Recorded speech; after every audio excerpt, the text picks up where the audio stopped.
दोस्तों, क्या आपके साथ कभी ऐसा हुआ है जहां आपने कभी अचानक बहुत ज्यादा गुस्से में या बहुत ज्यादा एक्साइटेड होकर इमोशंस में बहकर कुछ ऐसा कह दिया हो या कर दिया हो जिसके बाद फिर आपको बहुत पछतावा हुआ कि मैंने ये क्या कर दिया। और ऐसे कुछ इंसिडेंट्स और डिसीजंस फिर हमारी लाइफ में और मुश्किलें, नेगेटिव थॉट लूप, एंजाइटी और स्ट्रेस लाते हैं, जिससे क्या आपको कभी ऐसा लगा है कि आपका माइंड कॉन्टिन्यूसली चल रहा है और आप चाह के भी उसको रोक नहीं पाते। लेकिन इसका सोल्यूशन है, जो कि है डैन हैरिस की बुक 10% हैप्पियर। ये बुक हमें सिखाती है कि कैसे हम मेडिटेशन और माइंडफुलनेस की मदद से हमारी पूरी लाइफ हमेशा के लिए बदल सकते हैं। क्योंकि एक्चुअली पहले ऑथर डैन हैरिस भी मेडिटेशन को इतना सीरियसली नहीं लेते थे, लेकिन एक बार की बात है जब ऑथर डैन हैरिस ने अपनी लाइफ में बहुत जल्दी ही सक्सेस अचीव कर ली थी। वो अमेरिका के one of the biggest news channel ABC के न्यूज एंकर थे, बट इतनी सक्सेस अचीव करने के बाद भी वो बहुत ज्यादा डिप्रेस्ड रहते थे। उनकी एंजाइटी बढ़ती ही जा रही थी और एक दिन तो उन्हें लाइव टीवी पर ही पैनिक अटैक आ गया था। इस हादसे के बाद डैन अपने लिए मदद ढूंढने निकल पड़े, जहां वो कई सेल्फ हेल्प गुरुज का इंटरव्यू लेने लगे, जहां वो बताते हैं कि उन्हें कोई प्रैक्टिकल सोल्यूशन नहीं मिला। इसीलिए उन्होंने मेडिटेशन और माइंडफुलनेस के बारे में जानने के लिए कई डॉक्टर्स, साइकोलॉजिस्ट्स और न्यूरोसाइंटिस्ट्स का इंटरव्यू करा, जहां उन्होंने माइंडफुलनेस और मेडिटेशन के पीछे के साइंस को समझा। जहां ऑथर की सालों की रिसर्च ये शो करती है, जिससे उन्होंने अपनी एंजाइटी और डिप्रेशन को ठीक भी करा है, और कैसे हम भी मेडिटेशन का यूज करके अपनी लाइफ चेंज करके पहले से ज्यादा हैप्पी, मोटिवेटेड और सक्सेसफुल हो सकते हैं।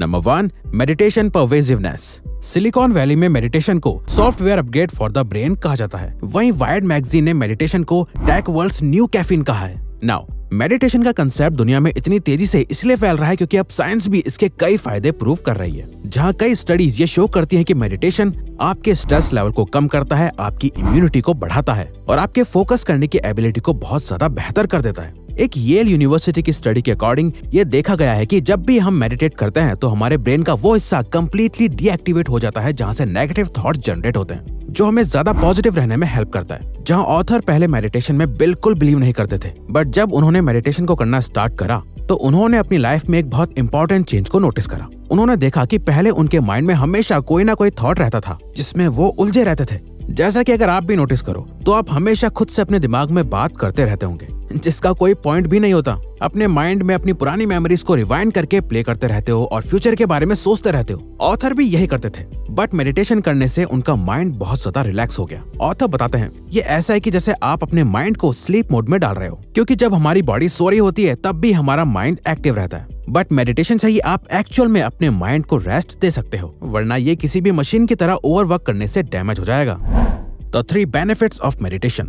पहला, it physically changes your brain। Harvard में की गई एक MRI स्टडी में देखा गया कि जिन लोगों ने 8 वीक्स का माइंडफुलनेस कोर्स किया था, जहां वो 8 वीक्स तक लगातार हर दिन मेडिटेशन करते थे, उससे ये पता चला कि उनके ब्रेन में ग्रे मैटर का एरिया बढ़ गया था, जो हमारी एम्पैथी और सेल्फ अवेयरनेस के लिए रेस्पॉन्सिबल होता है। और साथ ही हमारे ब्रेन में जो एरिया स्ट्रेस और नेगेटिविटी के लिए रेस्पॉन्सिबल होता है, उसका साइज भी श्रिंक हो गया था।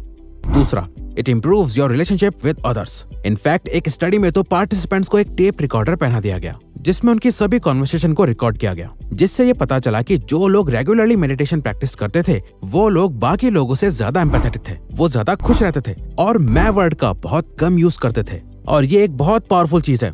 अगर आप अपनी डेली कॉन्वर्सेशंस में से सारे आई वर्ड्स को कम से कम रखने की कोशिश करो, यानी मैं ये, मैं वो, ऐसे वर्ड्स निकाल दो, तो आप इनडायरेक्टली ईगो को खत्म कर रहे होते हो। जैसा कि दलाई लामा भी कहते हैं, be wise selfish rather than foolish selfish. तीसरा, it makes you more productive. Professor John Kabat Zinn कहते हैं कि माइंडफुलनेस से आप बहुत ज्यादा क्रिएटिव और प्रोडक्टिव हो जाते हो, जिससे हमारे ब्रेन में नए आइडियाज और थॉट्स के लिए जगह खाली होती है, जिससे आपको अपने प्रोडक्टिव कामों से भरना चाहिए। जैसे ऑथर ने अपने 10 दिन के मेडिटेशन प्रैक्टिस सेशंस में इतने सारे आइडियाज जमा करे, जिससे वो पहले से भी ज्यादा काम कर रहे थे और बहुत ज्यादा प्रोडक्टिव भी रह पा रहे थे।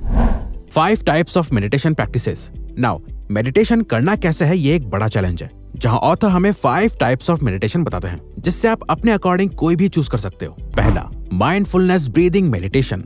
ये मेडिटेशन दुनिया भर में सबसे ज्यादा यूज करी जाती है, जहां आपको कुछ नहीं करना, बस अपनी सांस पर फोकस करना है। जब आप अपनी नाक से ऑक्सीजन अपनी बॉडी में कंज्यूम करते हो और अपने मुंह से हवा को बाहर निकालते हो, जहां आपका मेन फोकस अपनी सांस पर ही होता है। बट जैसे ही थॉट्स आपको परेशान करने लगती हैं, आप उन थॉट्स में खोते नहीं हो, बल्कि उन्हें आते और जाते फील करते हो। दूसरा, गाइडेड मेडिटेशन। इस मेडिटेशन प्रैक्टिस में आप अपने आप मेडिटेट नहीं कर रहे होते, बल्कि कोई ना कोई आपको गाइड कर रहा होता है। वो आपको कुछ इंस्ट्रक्शंस दे रहा होता है और आप उसे फॉलो कर रहे होते हो। और ये बिगिनर्स के लिए सबसे बेस्ट तरीका है, जहां आपको गाइडेड मेडिटेशन के लिए कई सारे प्लेटफॉर्म्स और एप्स मिल जाएंगे जिनका आप यूज कर सकते हो। अगर आपको मेडिटेशन बहुत मुश्किल लगता है तो इस मेथड का यूज करके आप स्टार्ट कर सकते हो।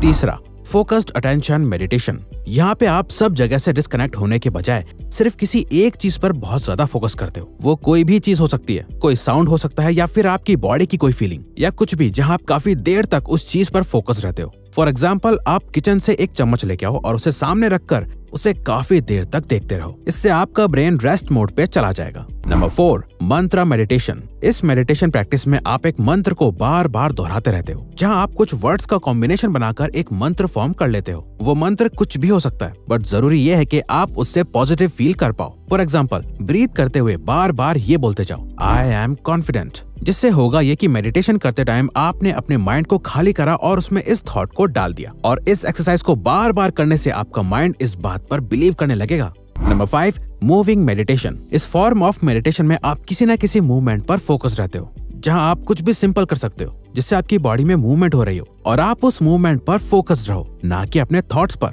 जैसे एक सिंपल वॉक करना, योगा करना, या फिर आप चाहो तो स्लो डांस भी कर सकते हो। Don't multitask. हमारा ब्रेन एक सिंगल प्रोसेसर है जो आजकल के कंप्यूटर्स की तरह मल्टीटास्क नहीं कर सकता। अगर आप नोटिस भी करो तो आप अपने कंप्यूटर में एक साथ कई सारी एप्स ओपन भी कर लो तो आपको लगेगा कि आप मल्टीटास्किंग कर रहे हो, जबकि रियलिटी में आप एक के बाद एक ऐप में बहुत तेजी से स्विच कर रहे हो। आपका फोकस एक साथ उन सारी एप्स पे नहीं है, बल्कि आपका फोकस बहुत तेजी से एक से दूसरी जगह शिफ्ट हो रहा है, जो आपके ब्रेन को लॉन्ग रन में डैमेज कर देता है। ऑथर भी पहले बहुत मल्टीटास्किंग करते थे, जिससे उन्हें फिर लॉन्ग रन में फोकस्ड रहने में प्रॉब्लम होने लगी, जहां कई डॉक्टर से कंसल्ट करने के बाद उन्हें पता चला कि कॉन्टिन्यूअस मल्टीटास्किंग करने से उनका ब्रेन बहुत थोड़े टाइम के लिए ही एक टास्क पर फोकस कर पाता था और तुरंत दूसरे टास्क पे शिफ्ट हो जाता था, जिससे उनके ब्रेन ने इस पैटर्न को एब्जॉर्ब कर लिया था। और काफी देर तक फोकस रहने की जब उन्हें जरूरत होती थी तो वो ज्यादा देर तक किसी भी चीज पर फोकस नहीं कर पाते थे, क्योंकि उनकी आदत बन गई थी बीच बीच में अपने फोकस को एक चीज से दूसरी चीज पर ट्रांसफर करने की। और इस प्रॉब्लम का एक ही सोल्यूशन उन्हें माइंडफुलनेस मिला, जहां मेडिटेशन से उन्होंने अपने माइंड को वापस फोकस रहने के लिए ट्रेन करा। रेन नाउ अपनी इस माइंडफुलनेस की जर्नी में उन्होंने एक पैटर्न को क्रिएट करा, एक प्रैक्टिकल माइंडफुलनेस सॉल्यूशन जिसे वो अपनी डेली लाइफ में बहुत आसानी से अप्लाई कर सकते थे, जिसे उन्होंने नाम दिया रेन, यानी रिकॉग्नाइज, अलाउ, इन्वेस्टिगेट और नॉन आइडेंटिफिकेशन। इस आइडिया को यूज करने के लिए रिकॉग्नाइज में सबसे पहले आप एक पॉज बटन दबाते हो और ये समझने की कोशिश करते हो कि आप कैसा फील कर रहे हो। नेक्स्ट अलाउ में आप इस फीलिंग को सप्रेस करने की कोशिश नहीं करते, बल्कि उसे ऐसे ही रहने देते हो। नेक्स्ट इन्वेस्टिगेट में आप ये देखते हो कि आपके माइंड और आपकी बॉडी को ये कैसे अफेक्ट कर रहा है, आप इसकी वजह से क्या चेंजेस फील कर रहे हो। लास्ट नॉन आइडेंटिफिकेशन में आप अपने आप को ये रियलाइज कराते हो कि ये फीलिंग जो आप फील कर रहे हो वो टेम्परेरी है, ये आपकी लाइफ का पार्ट नहीं है। इस कंसेप्ट को आप किसी भी इमोशन को कंट्रोल करने के लिए यूज कर सकते हो, जो आपका गुस्सा, आपका डर, आपकी एंजाइटी और सारे नेगेटिव इमोशंस को जड़ से खत्म कर देगा। तो अगर आपको ये वीडियो अच्छी लगी तो वीडियो को लाइक और सब्सक्राइब बटन पे क्लिक करके इस चैनल को सपोर्ट करो और बेल नोटिफिकेशन ऑन कर लीजिएगा ताकि आप आने वाली वीडियोस मिस ना कर पाओ। Thank you for watching.